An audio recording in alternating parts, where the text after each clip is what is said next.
best way for generations.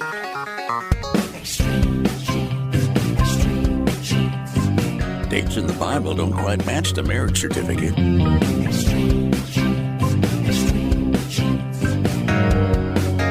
Uh-oh.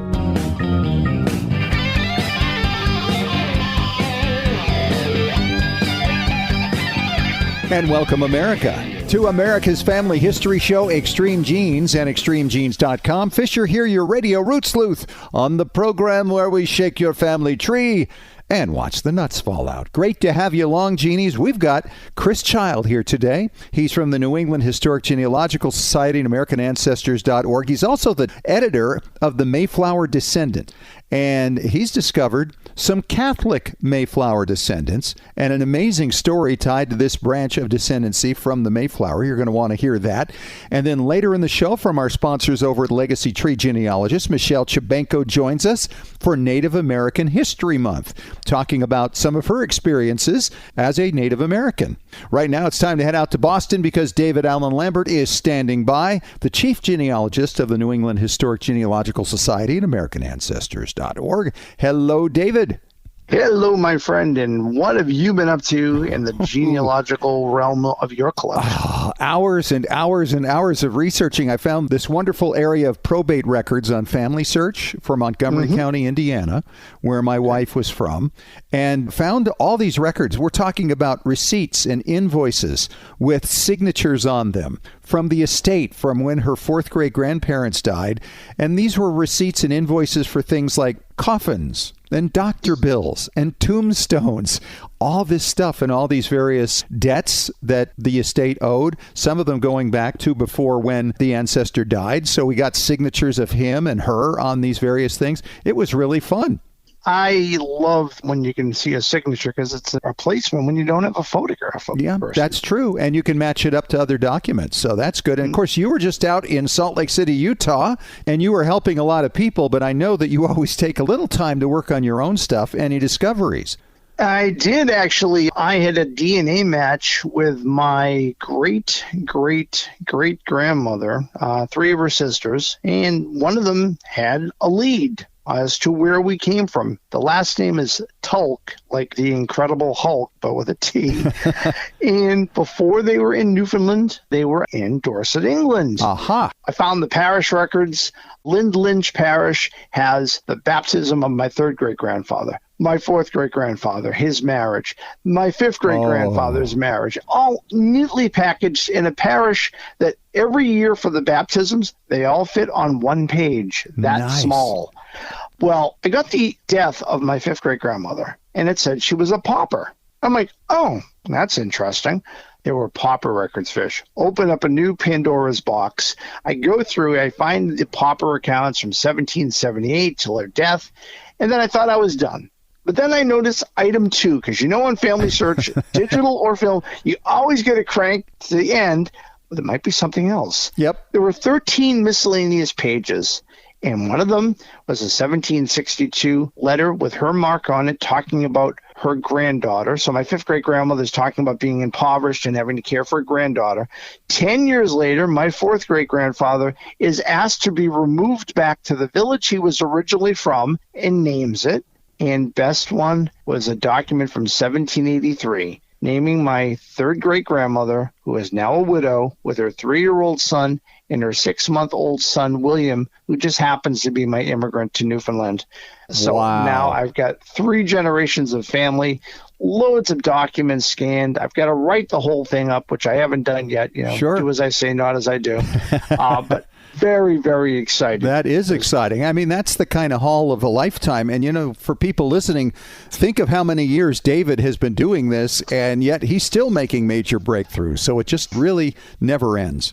Well, for Family Histoire News, this first one's very appropriate because it is a batch of French letters, love letters, not written, say, in World War II, but how about during the 7 Years' War, as we call it here, the French and Indian War. These were captured letters, Fish, that the British Navy got off of a French vessel. These were intended to go to the sailors from their family, loved ones, and associates back in 1757 to 1758. The intention was they would be given to them as prisoners in England. Yeah, that never happened. But they did end up at the National Archives in London, where they've sat pretty much sealed and unread for over 100 years. Wow. Until now. Someone is going through and reading all of these letters. Some of these are love letters. Some of these are from parents to their children who are serving. And with the technology of digitization and obviously Google searching, putting some names out there may connect these letters to their descendants. Yep, absolutely. That's a great one. Wouldn't that be fun to be the guy who gets to open these letters for the first time in 270 years? Well, I can tell you this much. It's all French to me. Yes, indeed. Well, another family history news, again, in France. Do you remember a couple of years back, we talked about a 90-year-old lady who had a painting in her kitchen. She thought it was a Russian painting. She was about to put it in the trash. Yeah, I do remember this. Yeah, well, it's worth $25 million, and it has been acquired and is considered a national treasure of France and is going to the Louvre. Well, that's going to change her life. I bet you she's just going, why didn't I check this out 50 years ago? Exactly. Probably would have changed everything. Because, Sure. I mean, we all have Monets and Rembrandts hanging in our kitchens, our homes, don't we, Fish? I have 5 or 6 of them myself, yeah. This one's really amazing. I remember a few years back at Roots Tech, Martin Luther King Jr.'s son came and they had a wonderful presentation about a proposed museum on African Americans for Charleston, South Carolina. Family Search was very generous and helped out with a major donation, and that museum just opened. The International African American Museum in Charleston, South Carolina will help people with both genealogy and uncovering the stories of their past. Well, that's all I have from Beantown for us this week, my friend.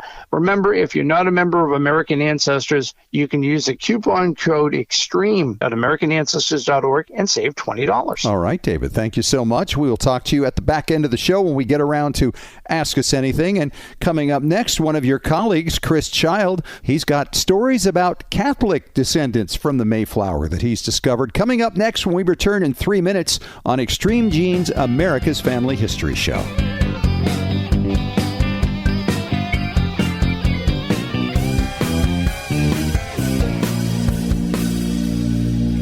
What have you always hoped your children and grandchildren knew about who they are and where they come from? What traditions and stories do you want them to pass on to their children? How do you find the time to weave together the beautiful history of your family, one ancestor at a time? Or maybe you're ready to find your birth family or a missing branch on your family tree. You don't have to build your family tree and your personal story alone. No matter how much genealogy experience you have, mysterious brick walls happen to all of us. It takes a village to keep your family story alive, and Legacy Tree Genealogist is here to help. Legacy Tree Genealogist provides a team of global professionals with vast experience locating and accurately translating documents, building family trees, and making sense of DNA test results. Contact Legacy Tree Genealogist today. Visit www.legacytree.com to learn more. That's legacytree.com. Hi, Genies. Fisher here, major fan of digitized newspapers. And how about a digitized newspaper site that has well over 800 million searchable pages? There is such a site. It's newspapers.com. They've got newspapers from all across the U.S., UK, Canada, Australia, and beyond. This is where you'll find those remarkable stories, plus birth and marriage announcements, obituaries, photos, ads, and so much more.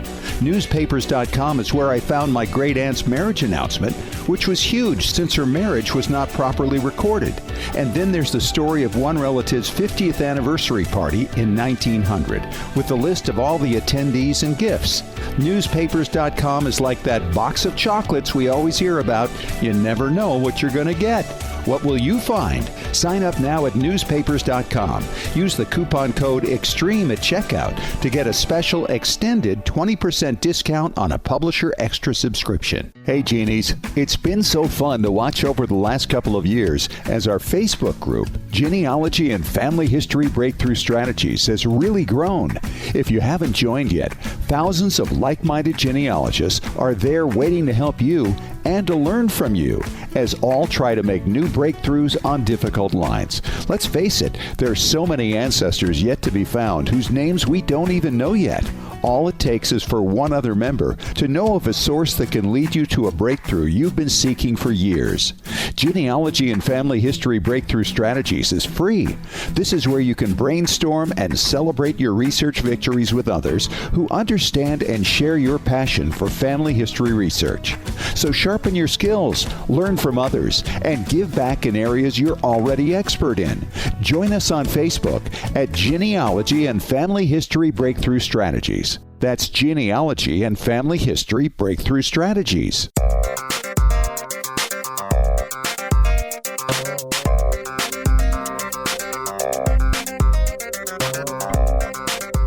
Welcome back to America's Family History Show, Extreme Genes and ExtremeGenes.com. Fisher here, your radio root sleuth, and my next guest is known to many listeners of Extreme Genes over the years.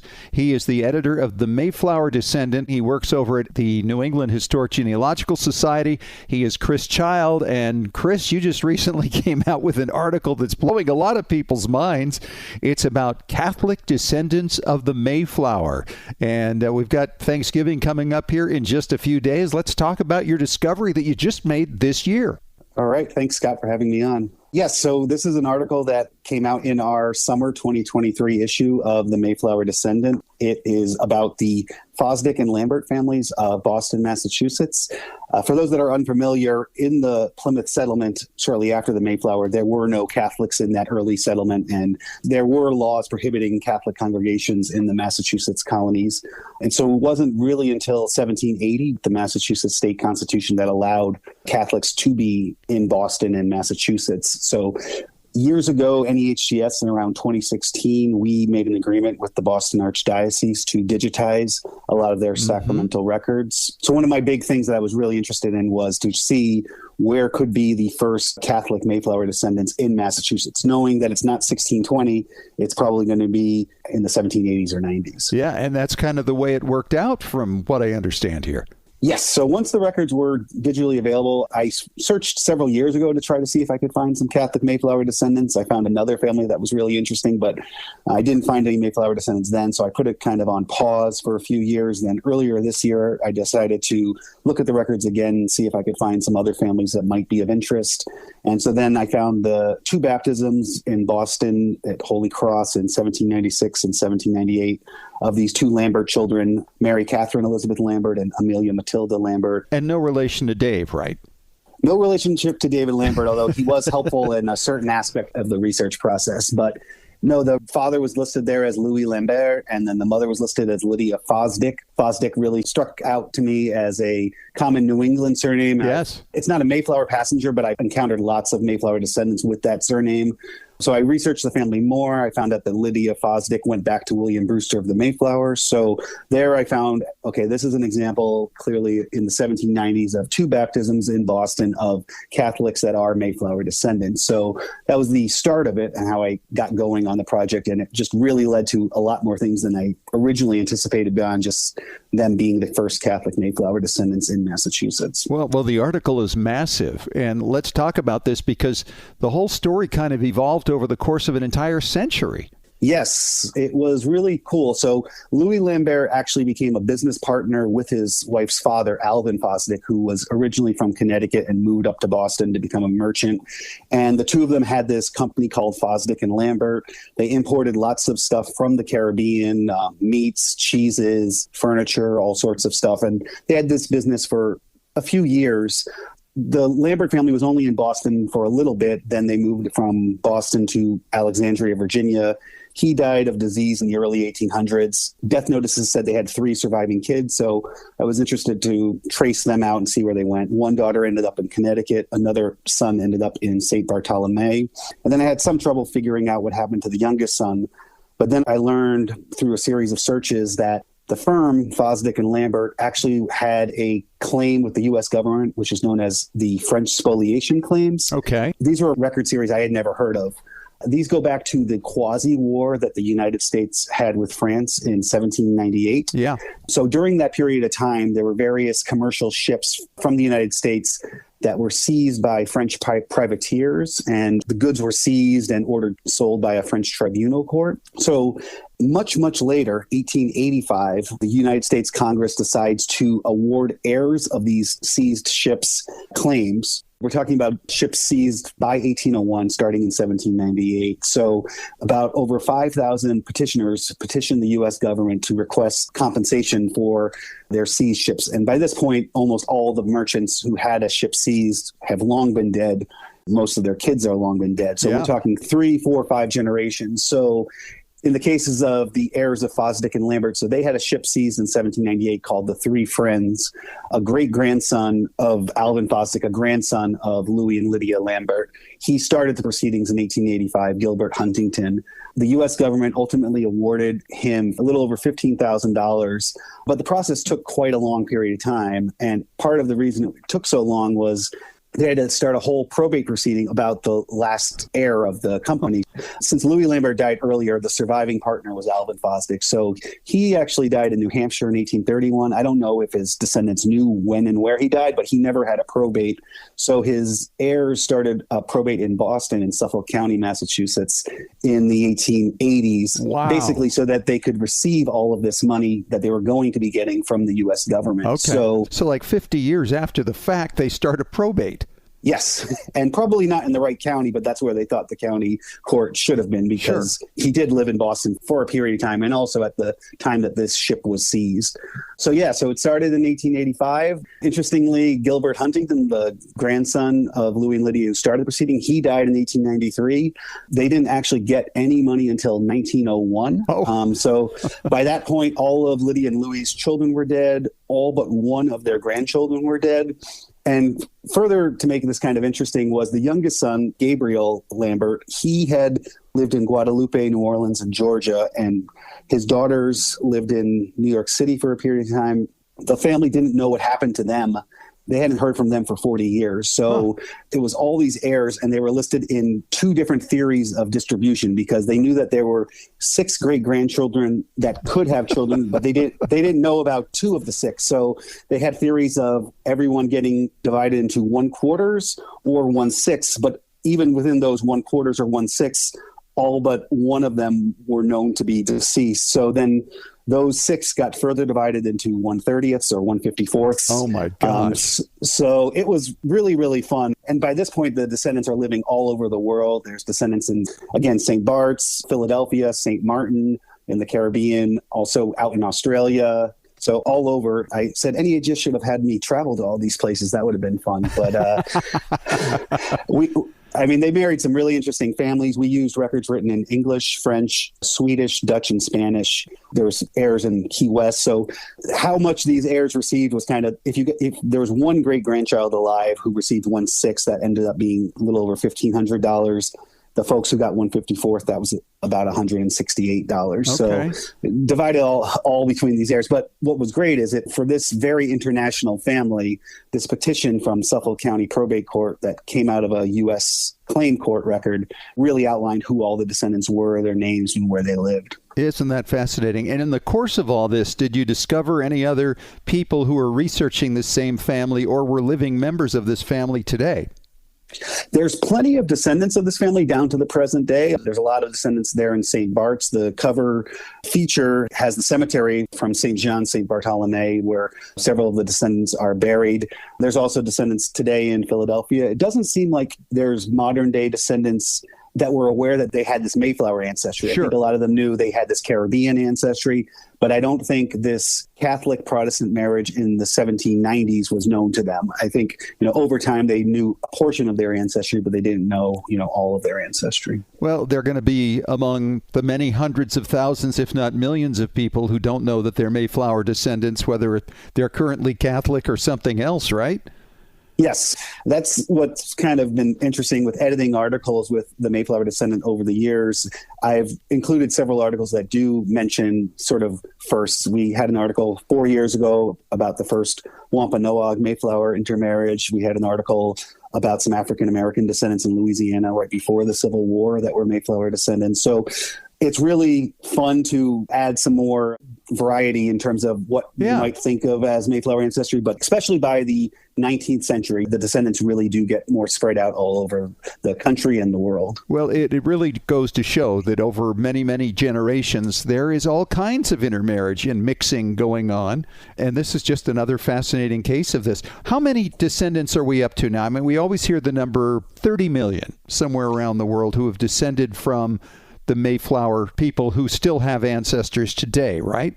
Yeah, between 30 to 35 million. And that is just a estimate. Even getting to that number is kind of complicated because you're talking about a little over 100 passengers. Half of them die the first winter. Yeah. Lots of the families will intermarry with one another. There's a high birth rate during that early period, but also a high mortality rate. So that's kind of on the assumption of average numbers of kids and what we do know about the sort of Mayflower composition for the first 6 or 7 generations. There could very well be more, but that's the general estimate that we think 30 to 35 million, highest concentration being in Massachusetts, next concentration in Nova Scotia, but there's Mayflower descendants that are in England, Leiden, and Holland. There were some passengers who died the first winter who had children still in Leiden, and there are plenty of Dutch Mayflower descendants, as well as ones who were in England and their kids remained in England, and English Mayflower descendants too. And obviously, in this case, descendants out in the Caribbean as well. Do we have a database of how many are around today? Do you know? I mean, at American Ancestors, we have a few different databases, and most of those will be who has been accepted to the Mayflower Society. Yeah. We have a database. It includes the descendants through what's been published by the Mayflower Society, and then it will have the deceased individuals that appear on approved Mayflower applications. So that's a small number of the total amount of Mayflower descendants, but it includes the ones who have gone through the process of joining the Mayflower Society to have their descent approved. Yeah, and that's usually a pretty rigorous test right there. So that's good stuff. He's Chris Child. He is the editor of the Mayflower Descendant and, of course, is over at NEHGS. And, Chris, happy Thanksgiving to you and your family, and thanks for coming on and sharing this amazing discovery. What fun. Happy Thanksgiving to you, Scott. Thank you. And coming up next, Michelle Chabenko from Legacy Tree Genealogist talking about Native American History Month when we return in 5 minutes on Extreme Genes.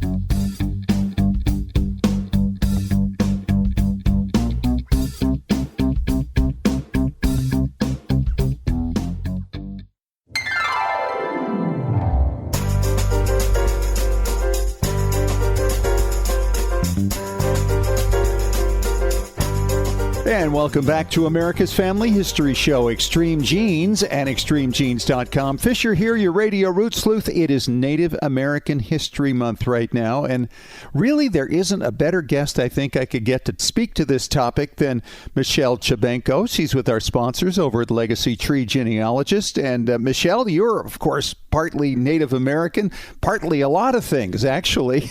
And I know you're always exploring this. You've had some recent adventures with this. Yes, I have. Being a mixed blood Cherokee, I had the opportunity to go back home. My dad is from Eastern Oklahoma. He's born in Stillwell. So I was able to take a trip there just about 2 weeks ago. And in the midst of all this, of course, you had a DNA test that revealed something interesting. Yes, we did. In 2019, we discovered a cousin who had tested. Actually, she discovered us, born and raised in France. It turns out that my grandfather actually had a relationship while he was stationed there during World War II, and we have a GI baby uncle. Oh, wow. And is he still living or not? Yes, he's still living. So that was the reason for my trip to Oklahoma. They had come to the United States, my uncle, my aunt, and my cousin. And they joined me here in New Jersey, got to meet all the family here. And then we got on the plane and headed west. And so you have this uncle who's now in his 70s, and then your dad came along when your grandpa came home. No, my dad was born before my grandpa enlisted into the U.S. Army. So we've definitely got a web for you, Scott. I'm sorting it all out right here in my head. Okay, I gotcha. Yes, my dad is the oldest, unfortunately unable to travel. So that's why I was the person to bring my Uncle Philip and family to Tahlequah to visit the tribal complex, also tour all the historic sites with the Cherokee Nation in Oklahoma. Blood quantum is not a requirement for registration and becoming a citizen. It all is lineage dependent from the Dawes roll. But even still, my grandfather is 1/16th Cherokee, and that makes my uncle 1/32nd. So he gets half of his dad's blood quantum on his paperwork. Sure. That's true. You've talked in the past about the Dawes roll and the registration of official members of the tribe. And so did the uncle realize his background before you guys found him? He knew a little bit. He had very scattered details about his dad because his mom really wasn't sharing. But when he did take the DNA test and he had Native American admixture or ethnicity percentages, it kind of was like, wait. And it kind of ties to, hey, my dad is from Oklahoma. There's a lot of Native American ancestry centered in Oklahoma. So it kind of paired together nicely for him. Wow. So this had to be a really interesting thing because he was basically raised as French, yes? Correct. Mm-hmm. And so a completely different culture. Yes, exactly. And he, as a child, was drawn to U.S. history and really loved Native American history. And he wasn't sure why. He kind of was fascinated by it. And he really loves that era of U.S. history, and only to find out that is now his history as well. Wow. That had to be unbelievable. How did the tribal people receive him when you visited Oklahoma? Well, I did a surprise for him. So 2 surprises. I visited the family in 2021, and I brought items of my grandfather to him so that he could have something of his dad's. And then this year when we visited in Tahlequah, I actually made an appointment with Chief Hoskins so that they could have a meet and greet.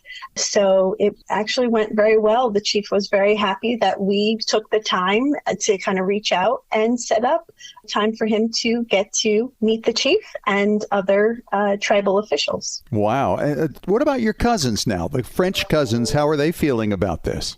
Oh, they're loving it, trying to figure out when they can come to the U.S. and vice versa. When can we get over there to France? Have you been to France before?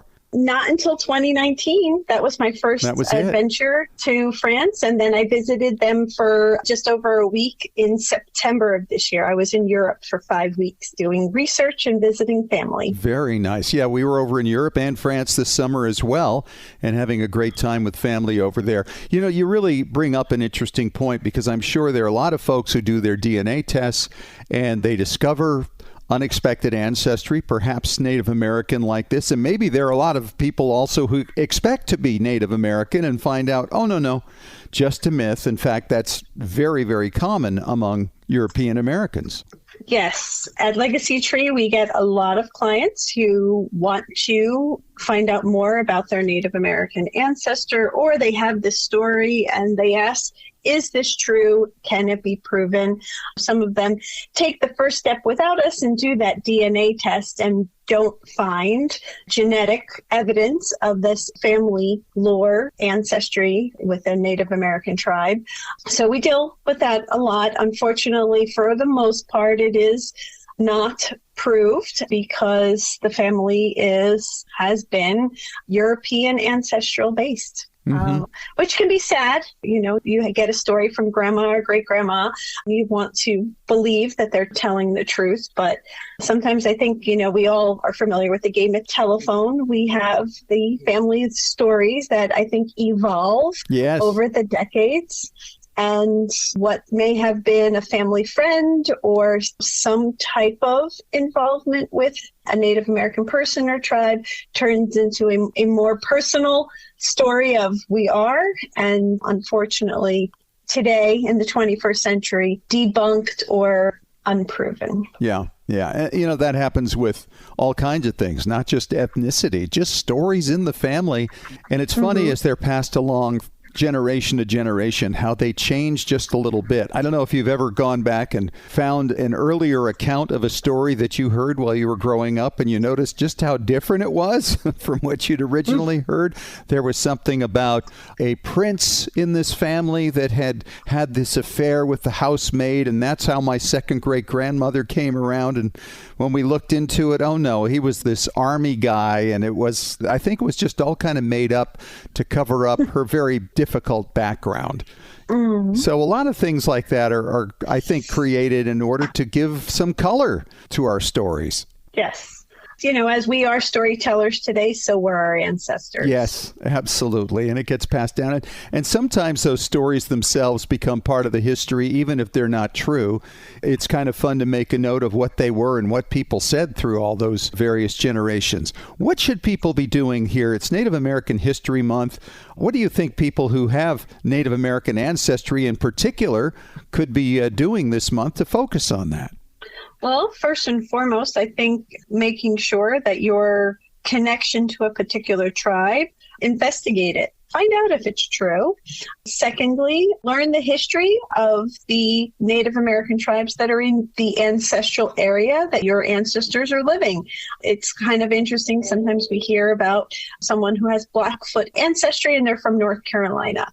Geographically, it is a mismatch, but it is a good step for genealogists always to understand the historical picture in which our ancestors lived. Yeah, as you say that, I was just thinking of an ancestor on my wife's side. It was written up in this old history in the 19th century that he had been part of the Boston Tea Party, but he was from Virginia. It's like, I don't think so. I don't think so. No. Was he visiting? Did he take the train up? Yeah.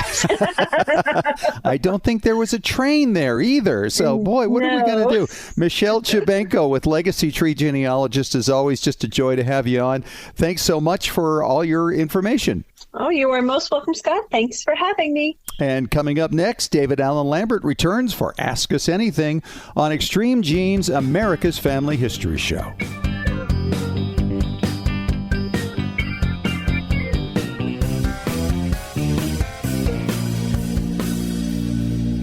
Hi, Genies. Fisher here, major fan of digitized newspapers. And how about a digitized newspaper site that has well over 800 million searchable pages? There is such a site. It's newspapers.com. They've got newspapers from all across the U.S., UK, Canada, Australia, and beyond. This is where you'll find those remarkable stories, plus birth and marriage announcements, obituaries, photos, ads, and so much more. Newspapers.com is where I found my great aunt's marriage announcement, which was huge since her marriage was not properly recorded. And then there's the story of one relative's 50th anniversary party in 1900, with a list of all the attendees and gifts. Newspapers.com is like that box of chocolates we always hear about. You never know what you're going to get. What will you find? Sign up now at newspapers.com. Use the coupon code EXTREME at checkout to get a special extended 20% discount on a Publisher Extra subscription. What have you always hoped your children and grandchildren knew about who they are and where they come from? What traditions and stories do you want them to pass on to their children? How do you find the time to weave together the beautiful history of your family, one ancestor at a time? Or maybe you're ready to find your birth family or a missing branch on your family tree. You don't have to build your family tree and your personal story alone. No matter how much genealogy experience you have, mysterious brick walls happen to all of us. It takes a village to keep your family story alive, and Legacy Tree Genealogist is here to help. Legacy Tree Genealogist provides a team of global professionals with vast experience locating and accurately translating documents, building family trees, and making sense of DNA test results. Contact Legacy Tree Genealogist today. Visit www.legacytree.com to learn more. That's legacytree.com. Hey, Genies, it's been so fun to watch over the last couple of years as our Facebook group, Genealogy and Family History Breakthrough Strategies, has really grown. If you haven't joined yet, thousands of like-minded genealogists are there waiting to help you and to learn from you. as all try to make new breakthroughs on difficult lines. Let's face it, there are so many ancestors yet to be found whose names we don't even know yet. All it takes is for one other member to know of a source that can lead you to a breakthrough you've been seeking for years. Genealogy and Family History Breakthrough Strategies is free. This is where you can brainstorm and celebrate your research victories with others who understand and share your passion for family history research. So sharpen your skills, learn from others, and give back in areas you're already expert in. Join us on Facebook at Genealogy and Family History Breakthrough Strategies. That's Genealogy and Family History Breakthrough Strategies.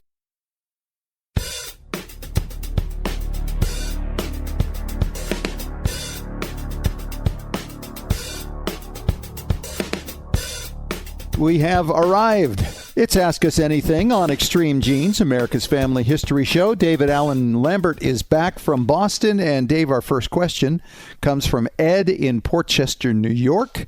And he says, Fish and Dave, what can you use that fills the role of a census before the first one in the U.S. in 1790? I'm looking for a family in Maryland. Thank you. All right, Dave, what do you think? Well, you're lucky because some of these colonial areas of the 13 colonies had colonial pre-1790 censuses. You don't even have to start talking about census substitutes. So there is one in 1776 and one in 1778. In Maryland. And the nice thing about this is you can find them conveniently on Ancestry.com. Isn't that interesting? These census records were right in the heart of the Revolutionary War, and they were still doing them. Incredible. Yeah, Rhode Island did one in 1777. It's a military census, and that's been very valuable for people who want to join the DAR or the SAR. You know, again, putting your ancestor in a place that early, it's wonderful. But there are other things we can use for substitutes. Okay. For instance, if your ancestor went to church, a lot of churches had pew lists, so you know who owned what pew and what row, etc. But they often had to pay a tax for that pew or a rental. Year-by-year rental accounts of pews will list an individual, how much they're paying and where they're living. So essentially putting you in the right church, in the right pew in a particular year. And the other thing about that, Dave, is that these people will often be listed together in the pew because they're related. Another great list, speaking of the Revolutionary War, or maybe earlier wars, muster rolls. The individuals assembled in that militia company, and they're often from the same town. Yes. So that's a great way of looking for people. Another source, of course, are just regular tax lists that most communities would have kept, either for a local, county, or colony tax that they were paying on a given year. Sure. Again, reassembling where families lived. And that's usually the heads of the household, but occasionally you'll have some widows in there. Oh, of course, especially since she still owns the property and hasn't been sold out from under her. You're very lucky to find them. Another way of finding it is the newspaper, just looking at early newspapers. The earliest newspapers in North America start back in 1704, right here in Boston. So by the time of the 18th century, other places have newspapers, and of course, even in the colony of Maryland. So that can help you because there might be a petition to the governor that has a list of people with grievances, essentially putting together a community and a published list. Putting your ancestor into context just for simply putting an ad in the paper saying that I am selling a red mare, please apply to Thomas Fisher of Baltimore, Maryland. Yeah. Wow. So many different ways of doing this. That's true. And, you mentioned the church records earlier. I remember finding a list of a Sunday school class. And they listed everybody together, and I knew who many of them were and how they were related. And you could really see the people of different generations and how they would sit together and how they would confirm some of your suspicions about how people are related just because of the seating arrangement, because they did it like a lot of the censuses, where they went door to door to door. They just had a line of people, all the folks kind of hanging out with one another. And, there's always those on the other side of the law. So maybe you can even find jail records. Because there's always that relative, sometimes closer than you want it to be, that was incarcerated. Yep. Wow. A lot of great ideas there, Dave. So, Ed, thank you so much, and I hope that was helpful for you. And coming up next, we have another question when we return for Ask Us Anything on Extreme Genes, America's Family History Show.